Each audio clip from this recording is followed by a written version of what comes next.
मेरे मोहतरम बुजुर्गों और दोस्तों और अजीज साथियों,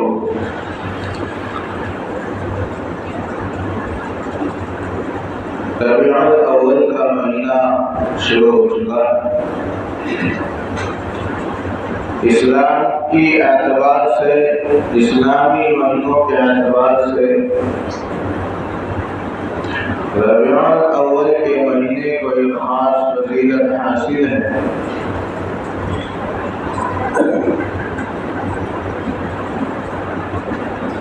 वो फजीलत क्या है और मैं इंशाअल्लाह अभी आप हज़रात के सामने बयान करूंगा। जैसा कि साबिक़ा खुतबों के अंदर भी बतलाया गया, समझाया गया, अल्लाह ने इस कायनात को वजूद बख्शा। इस दुनिया के अंदर, इस कायनात के अंदर सय्यदना आदम अलैहिस्सलातु वत्तस्लीम को भेजा। उनके बाद से इस दुनिया में अंबिया के आने का सिलसिला शुरू हो गया। अंबिया किराम तशरीफ लाते रहे, अपनी अपनी कौम को समझाते रहे, अपनी अपनी दावत देते रहे। तमाम अंबिया का एक ही मिशन था कि लोगों ला इलाहा इल्लल्लाह कह लो, कामयाब हो जाओगे। अल्लाह एक है, वही इबादत के लायक है। तमाम अंबिया का यही मिशन था। आखिर में नबी करीम सल्लल्लाहु तआला अलैहि वसल्लम को भेजा गया। आपकी बिअसत हुई और आपकी बिअसत इंसानों के लिए, जानवरों के लिए, पूरी कायनात की जानदार या बेजानदार जितनी भी अशिया, जितनी भी चीज़ें हैं, तमाम के लिए सरापा रहमत थी। नबी अलैहिस्सलातु वस्सलाम की बिअसत ऐसे माहौल के अंदर हुई, ऐसे माहौल में हुई कि जिस माहौल के अंदर भाई को बहन का नहीं पता था, औरतों की कोई इज्जत नहीं थी, उनकी इस्मत दरी की जाती थी। उनको मारा और खसोटा जाता था, उनकी कोई कदर नहीं थी। अगर लड़की घर में पैदा हो जाए तो उनको जिंदा कत्ल कर दिया जाता था। चारों तरफ गंभीर घटा छाई हुई थी, जुल्म बर्बरियत छाई हुई थी। अरबों की घुट्टी में शराब नोशी पड़ी हुई थी। अरबों को भाई बहन का फर्क नहीं समझ आ रहा था।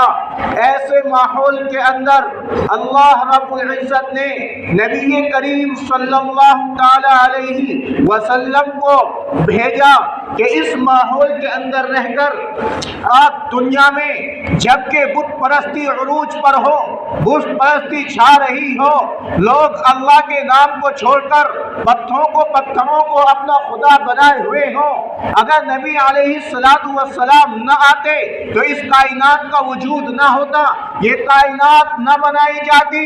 नबी अलैहिस्सलातु वस्सलाम को अल्लाह को भेजना था, इस बिना पर इस कायनात को वजूद बख्शा गया, इस कायनात को बनाई गई। उलमा लिखते हैं कि नबी अलैहिस्सलातु वस्सलाम की सीरत अगर लिखी जाए, पूरी कायनात के दरख्तों को कलम बना लिया जाए, सातों समंदरों को रोशनाई बना ली जाए, फिर कोई नबी की सीरत लिखने बैठे तो खुदा की कसम नबी की सीरत खत्म नहीं हो सकती। दुनिया के दरख्त खत्म हो सकते हैं, दुनिया के कलम खत्म हो सकते हैं, दुनिया के समंदर खत्म हो सकते हैं, लेकिन नबी की सीरत खत्म नहीं हो सकती। नबी अलैहिस्सलातु वस्सलाम ऐसे माहौल में तशरीफ लाए कि जब पूरी दुनिया में जुल्म बर्बरियत का दौरा था और नबी अलैहिस्सलातु वस्सलाम की बेअसत का महीना यही महीना था। बाज़ उलमा लिखते हैं कि 12 रबीउल अव्वल है, बाज़ 9 लिखते हैं, बाज़ 8 लिखते हैं। मेरे दोस्तों, ये कोई सी भी तारीख हो, महीना यही था। ये दुनिया इंसानी के लिए ये महीना बरकतों का था, ये महीना सादतों का था, ये महीना ऐसा महीना था कि इंसानी तकदीर जगा देने वाला महीना था। जब वो हस्ती इस दुनिया में तशरीफ लाती है, जब वो हस्ती इस दुनिया में आती है, जब उस हस्ती की इस दुनिया में बेअसत होती है, दुनिया के किस्मत खुल जाती है, दुनिया की किस्मत जाग जाती है। वो आमना का दुलारा, वो दुर्रे यतीम जो यतीम हो चुका था, वो जब इस दुनिया में तशरीफ लाते हैं तो एक अजीब व गरीब माहौल होता है। आप जानते हैं नबी अलैहिस्सलातु वस्सलाम के वालिद हजरत अब्दुल्ला ये दुनिया से रुखसत हो जाते हैं, आपकी विलादत से पहले ही दुनिया से चले जाते हैं। और हजरत आमना फरमाती हैं कि मेरा सुहाग उजड़ जाता है, यानी शोहर अगर औरत का चला जाए, दुनिया से फौत हो जाए, तो औरत के लिए उसका शोहर सब कुछ होता है, वो हर बात उसकी सुनता है, वो हर चीज उसकी मानता है। लेकिन अगर वही चला जाए तो औरत के ऊपर क्या गुजरती है, क्या गुजरती होगी उसके कल्ब पर, क्या गुजरती होगी उसके ज़मीर पर, वो तमाम की तमाम हसरतें अपने दिल में ये रखती है।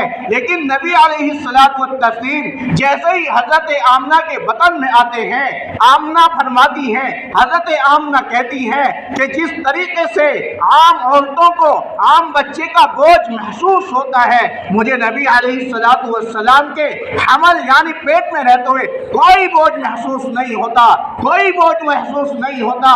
बिल्कुल एक सादा जिंदगी की तरह मैं जिंदगी गुजारती हूँ। मैं अजीब व गरीब देखती हूँ कि मेरे अंदर से खुशबू आ रही है, मैं जहाँ कहीं थूकती हूँ वहाँ से खुशबू आने लगती है। जब अरबों के अंदर ये बात फैली, क्योंकि हजरत आमना फरमाती हैं कि अगर मैं कुएं पर जाती हूँ, कुएं का आप जानते हैं कि कुएं का पानी तह में होता है, लोग डोल से पानी निकालते हैं, मैं कुएं की मुडेर पर जाती हूँ, पानी उबल कर ऊपर आ जाता है। उसी दौरान मैंने अपनी सहेलियों से, अपने साथ में रहने वालियों से ये शिकायत की कि मेरी बहनों, मुझे तरह तरह के ख्वाब नजर आते हैं, मेरे थूक में खुशबू आती है। और औरतों ने कहा कि तुम सुनो, ऐसे हालात के अंदर, ऐसे माहौल में जबकि बच्चा पेट में हो, औरतों पर असरात हो जा करते हैं, असरात आ जाते हैं, जिन्नात और शयातीन का असर हो जाते हैं। आप ऐसा करो, एक लोहे का कड़ा बना लो, ताकि उस कड़े की वजह से आप जब उसे पहने तो आप पर ये असरात ना हो, आप पर ये असरात मुरतब ना हो। इसी इस्लाम में हज़रत आमना वो कड़ा बनवा लेती हैं। उन्हें मालूम नहीं तेरे बतन में क्या है, कौन हस्ती तुम्हारे पेट में है, उन्हें इसका इल्म नहीं, कुछ पता नहीं, कुछ नहीं जानती, अभी अकेली ही है, किसी को कुछ नहीं पता।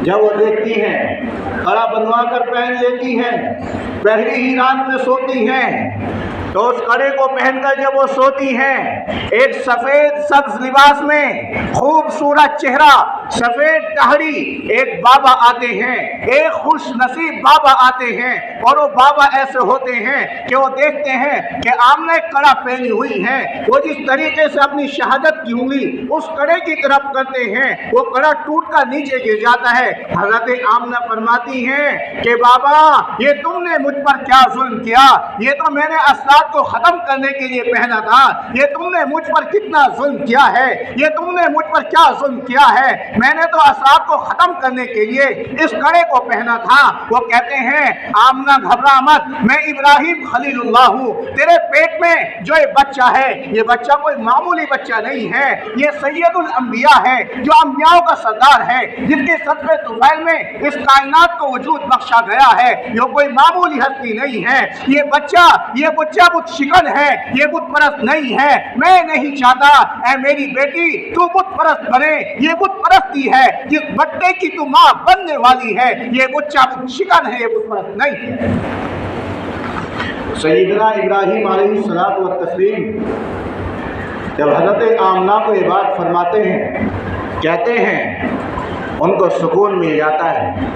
वो भी समझ रही थी कोई तो मामला है कि जब चलती हूँ तो अजीब व गरीब नज़ारे नज़र आते हैं, अजीब व गरीब कैफियत होती है। इतने में ही अरब के अंदर, क्योंकि हज़रत अब्दुल मुत्तलिब बड़े सरदार थे, अरबों के सरदार थे, बड़े सरदारों में बैठते थे। औरतों में छेमी गोइयाँ शुरू हुई कि अब्दुल मुत्तलिब की बहू, बेटे की बीवी, ये बेवा है, लेकिन खुशबू इतनी खतरनाक आती कहाँ से है, इत्र लगाती कहाँ से है, ये कहाँ से इतना खतरनाक इत्र लेकर आती है। ये छेमी गोइयाँ शुरू हुई। हज़रत अब्दुल मुत्तलिब ने अपनी बीवी यानी नबी अलैहिस्सलातु वस्सलाम की दादी से फरमाया कि जरा बहू से पूछो कि शोहर का तो इंतकाल हो गया, लाया में कोई खुशबू आज तक घर में नहीं, मेरी ये बहू खुशबू लगाती कहाँ से है, हम बदनाम हो जाएंगे, अरब के लोग हमें बदनाम कर देंगे। हज़रत अब्दुल मुत्तलिब की अहलिया अपनी बहू के पास आती है और कहती है जो अभी वो पूछना चाहती हैं लेकिन हिम्मत नहीं होती, रौब इतना होता है, जलाल इतना होता है कि उनकी हिम्मत नहीं होती कि हज़रत आमना से बात कर सके, मुलाकात कर सके। वो कहती हैं अपने शोहर से कि आप सुनिए कि हमारी बहू के अंदर इतना जलाल है, मैंने बारहा बात करने की कोशिश की है लेकिन मुझे बात करने की हिम्मत नहीं होती। ये जलाल था, ये रौब था उस हस्ती का जो पेट के अंदर नशो नुमा हो रही थी, जो पेट के अंदर तशरीफ फरमा थी। एक मर्तबा हज़रत दादा अब्दुल मुत्तलिब खुद और अपनी बीवी के साथ जाते हैं, अपनी बहू को बुलाते हैं, ए बहू जरा तुम ये बताओ ये इत्र लाई कहाँ से हो। हज़रत आमना की आंखों से आंसू जारी हो जाते हैं, आंसू बहने लगते हैं। हज़रत आमना अपना सर उठाती है, कहती हैं अब्बा जान मेरा शोहर फौत हो चुका, आप भी कोई खुशबू नहीं लेकर आए, अम्मा ने भी कोई खुशबू लाकर नहीं दी। अगर मैं आपको वाक़यात बताऊंगी आप मुझे पागल कहेंगे, आप मुझे दीवाना कहेंगे, आप मुझे मजनू कहेंगे। आओ सुनते चले जाओ। जब मैं रास्तों से गुजरती हूँ ईंट रोड़े मेरे पाँव के नीचे आते हैं तो अल्लाह की कसम वो ईंट रोड़े रुई के गालों की तरह हो जाते हैं, वो बिल्कुल नरम हो जाते हैं। आओ इससे आगे चलो। जब मैं पहाड़ों के पास से गुजरती हूँ वो झुककर मुझे सलाम करते हैं। आओ इससे आगे चलो। जब मैं दरख्तों के पास से गुजरती हूँ, वो झुककर मुझे सलाम करते हैं, आओ इससे आगे चलूं। जब मैं कुएं की मुंडेर पर पानी लेकर जाती हूँ, पानी लेने के लिए जाती हूँ, कुएं के अंदर से पानी ऊपर उबल आता है। दुनिया की औरतें देखती हैं, ये मंजर देखती हैं कि वो औरतें पानी तह में है, लेकिन जब आमना का डोल जाता है, पानी कुएं की मुंडेर पर आ जाता है, मैं उस पानी भरती हूँ, तुरंत आ जाती हूँ। बताइए ये अजीब और गरीब मनाजिर मुझे नजर आ रही हैं। मैं सोती हूँ, मेरा खुशबू, मैं सोती हूँ, मुझे अंबियाओं की बशारत होती है, मुझे नबियों की बशारत होती है। नबी आकर मुझे बशारत देते हैं, आमना तेरे पेट में कोई मोटी हस्ती, कोई छोटी हस्ती नहीं, ये मुअज़्ज़ज़ हस्ती है जिसके वजूद में इस दुनिया को वजूद बख्शा है। हज़रत अब्दुल मुत्तलिब ने ये बात सुनी, वो भी समझ गए हमारी बहू ये छोटा मोटा बच्चा देने वाली नहीं, ये दुनिया की उस हस्ती, उस अजीम हस्ती को वजूद बख्शने वाली है, उसकी विलादत करने वाली है जिसका हमें कोई तसव्वुर ही नहीं। बहरहाल नबी अलैहिस्सलातु वस्सलाम की इस रबीउल अव्वल के महीने में बिअसत हो जाती है। आप तशरीफ़ ले आते हैं। हुज़ूर करीम सल्लल्लाहु तआला अलैहि वसल्लम जब तशरीफ़ लेकर आते हैं, हज़रत आमना खुद फरमाती हैं कि मेरे पास में दो औरतें होती हैं, अब्दुर्रहमान इब्न औफ और उस्मान इब्न अबी आस की वालिदा, वो बैठी होती हैं। इतने में ही दो औरतें आती हैं जिसका अल्लाह ने दराज कद बनाया है, बड़ी हसीन और जमील है, लंबा कद है। वो दस्ता अल्लाह ने मुकर्रर किया है जो अपना एक नाम बताती है, हज़रत आसिया। आप जानते हैं हज़रत आसिया वो औरत है जो फिरौन की बीवी है, वही हज़रत आसिया है। वो एक अपना नाम बताती हैं, एक अपना नाम हज़रत मरियम बताती है। आप जानते हैं वही मरियम जो हज़रत ईसा अलैहिस्सलाम की वालिदा है, और इनके साथ में और हूरें होती हैं जो एक पाक दस्ता, एक पाकीज़ा लश्कर अल्लाह रब्बुल इज़्ज़त ने नबी करीम अलैहिस्सलातु वस्सलाम की पैदाइश के लिए मुकर्रर फरमाया था। जो पैदाइश के लिए, जो विलादत के लिए आपने मुकर्रर फरमाया, वो औरतें आती हैं, आप अलैहिस्सलातु वस्सलाम की विलादत होती है। वो फरमाती हैं उसी दौरान आप अलैहिस्सलातु वस्सलाम की जब विलादत हो रही थी, चिराग बुझ जाता है, लेकिन नबी की सूरत ने, नबी की विलादत ने, और खुदा की कसम फजर के वक्त में ये विलादत होती है, अंधेरा हुआ रहता है, लेकिन नबी अलैहिस्सलातु वस्सलाम का चेहरा ऐसा चेहरा था कि जिस कमरे के अंदर आपकी विलादत हुई, चिराग बुझा हुआ था, लेकिन रोशनी उस चिराग से कहीं ज्यादा थी। खुद बयान फरमाती है, खुद कहती हैं कि बच्चा इतना होनहार था, इतना खूबसूरत था, इतना अजीज था कि दुनिया में आज तक ऐसा बच्चा देखा है। आप जानते हैं शुरफ़ाए अरब की एक आदत होती है कि जब बच्चा पैदा हो जाता है तो वो देहात की औरतें आती हैं अब बच्चों को दूध पिलाने के लिए, क्योंकि शहरों में इतनी आबो हवा होती नहीं। अपने बच्चे के अच्छी नशो नुमा के लिए, अच्छी आबो हवा के लिए, अच्छी फितरत पे कायम रखने के लिए वह अपने बच्चों को बाहर देहात में भेजा करती थी ताकि बच्चों को हवा अच्छी लगे, इनकी नशो नुमा अच्छी हो जाए, ताकि इनकी फितरत बदल जाए, इनकी आदत बदल जाए। वो औरतें देहातों से आती शहरों के अंदर, वो भी बेचारी इसलिए आती ताकि हमें किसी मालदार का बच्चा मिल जाए, हमारे घरों का काम अच्छा चलता रहे, हमें वजीफा मिलता रहे, हम दूध पिलाते रहे, हमारे घरों की जो तंगियां है वो खत्म होती रहे।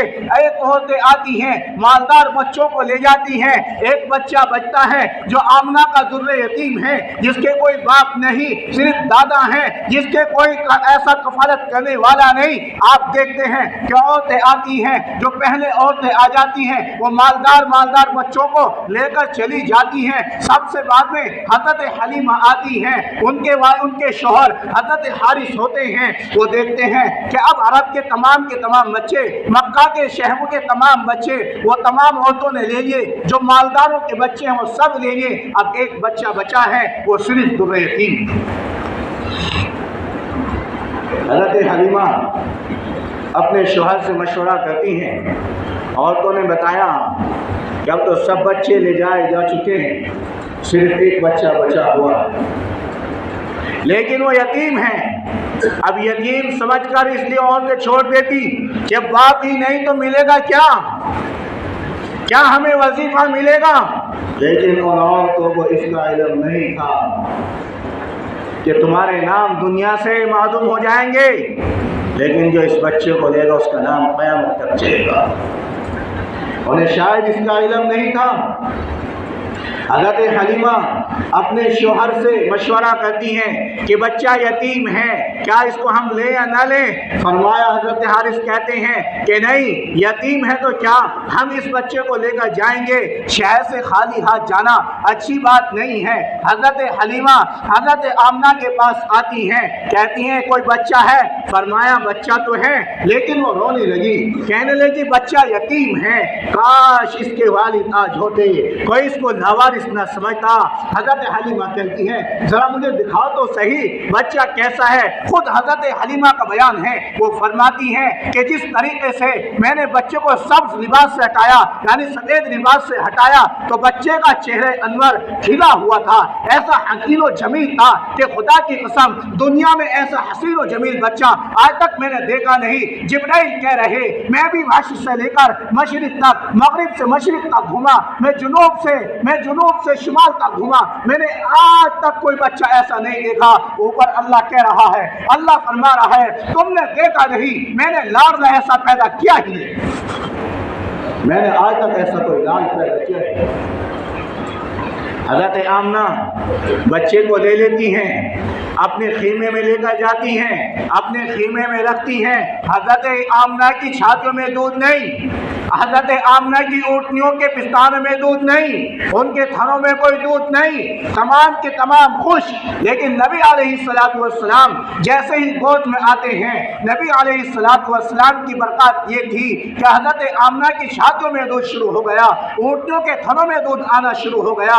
हारिस फरमाते हैं कि खुदा की कसम जिस दिन से हमने ज़िंदगी गुजारी है, जिस दिन से दुनिया में वजूद बख्शा है, जिस दिन से दुनिया में आए हैं, नबी अलैहिस्सलातु वस्सलाम के गोद में आ जाने के बाद पहली रात हमारी ऐसी थी कि हम सुकून के साथ सोए।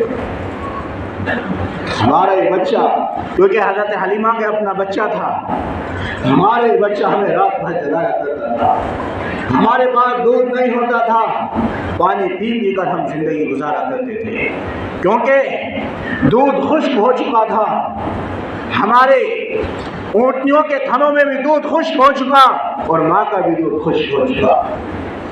लेकिन नबी अलैहिस्सलातु वस्सलाम जैसे ही दुनिया में तशरीफ लाए और हज़रत हलीमा की गोद में गए तो दूध की नहरें बहने लगी, बर्तन तमाम के तमाम पूर्ण हो गए।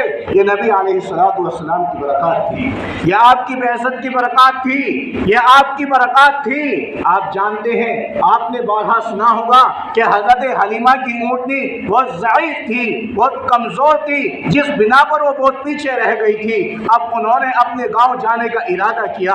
वो हज़रत हलीमा, एक रिवायत के अंदर है कि हमने हुज़ूर करीम सल्लल्लाहु ताला अलैहि वसल्लम को बीच में ले लिया, पहले हारिस बैठे, फिर बच्चे को गोद में लिया, फिर पीछे में बैठी, लेकिन हमारी ऊँटनी खड़ी नहीं हुई। मैंने हारिस से कहा, हारिस ये हस्ती कोई छोटी मोटी हस्ती नहीं है, ये बच्चा कोई छोटी मोटी हस्ती नहीं है, ये बहुत बड़ी हस्ती है। हम शायद हमारी ऊँटनी इसलिए नहीं उठ रही कि हमने इसे बीच में लिया है और आपकी पुष्ट इसके चेहरे की तरफ है। हम ऐसा करते हैं, बच्चे को आगे रखते हैं, फिर देखते हैं हमारी ऊँटनी खड़ी होती है कि नहीं। वो ऐसे ही करते हैं, जैसे ही हारिस बच्चे को गोद में लेते हैं, आगे रखते हैं, ऊँटनी तुरंत खड़ी हो जाती है, फिर दौड़ना शुरू कर देती है। दूसरी रिवायत के अंदर है कि ऊँटनी खड़ी होती है, बैतुल्लाह का तवाफ करती है, सजदे करती है, फिर चलने लगती है। अब जो औरतें बच्चों को लेकर, जो औरतें मालदार बच्चों को लेकर पहले ही निकल चुकी थी, 3-3, 4-4 दिन पहले जा चुकी थी, आप यकीन करें कि वो बहुत आगे चली गई होंगी, वो बहुत आगे जा चुकी होंगी। हज़रत हलीमा की सवारी इतनी तेज रफ्तार हो जाती है, ये ज़ईफ़ ऊँटनी इतनी तेज रफ्तार होती है कि धूल उड़ाती हुई उन औरतों को पीछा छोड़ देती है। और वो औरतें कहती है, हलीमा क्या तूने सवारी बदल दी है? फरमाया, ना सवारी नहीं, सवार बदल दिया है। अब सवारी नहीं, सवार बदला है। ये नबी अलैहिस्सलाम की बरकत है। नबी अलैहिस्सलाम की जब बेइज्जत हुई, हज़रत आमना को बड़ा हसरत हुई, बड़ी आरज़ू हुई, जैसे कि एक औरत को होती है कि काश आज इसके वालिद होते तो खेलने के लिए खिलौना लेकर आते, काश इसके वालिद होते अच्छे कपड़े लेकर आते। अल्लाह ने ये पुकार सुनी, कहा जिब्राइल जाकर आमना को खुशखबरी दे दो, जाकर बता दो आमना इसकी हसरत न कर, ये गम न कर। अगर खिलौनों की बात है तो खुदा की कसम चांद सूरज को खिलौना बना दूंगा। अगर खिलौनों की बात है सितारों को इसके हाथ में रख दूंगा, सितारे खिलौने बना दूंगा। क्योंकि हजरत आमना ये मंजर देख चुकी थी जब नबी करीम सल्लल्लाहु ताला अलैहि वसल्लम वतन में थे। सूरज भी आपको सलाम किया करता था झुक झुक कर, चांद भी आपको सलाम किया करता था झुक झुक कर, सितारे इस तरीके से आप पर निशावर रहते थे गोया के सितारे अब गिरने वाले।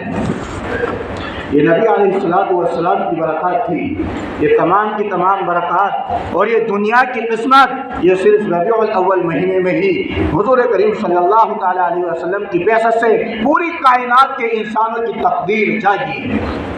मेरा अजीज़ों, तफसीर बहुत लंबी है, सीरत को मैंने बतलाया कि अगर सीरत को बयान करने पर आए लाखों हजारों करोड़ों किताबें नबी अलैहिस्सलाम की सीरत पर लिखी जा चुकी हैं, लेकिन आज तक आपकी सीरत की तकमील नहीं हो सकी, क़यामत तक तकमील नहीं हो सकेगी। पूरी कायनात के दरख्तों को, पूरी कायनात के शजरों को कलम बना लिया जाए और पूरे के पूरे समंदरों को रोशनाई बना दी जाए, फिर भी आपकी सीरत की तकमील नहीं हो सकती। हमारी बात रह गई है, इंशाअल्लाह अगले जुमे में फिर बयान करेंगे। अल्लाह हम तमाम को नबी अलैहिस्सलाम की सीरत पर अमल की तौफीक अता फरमाए। व आखिरु दावाना अल्हम्दुलिल्लाहि रब्बिल आलमीन।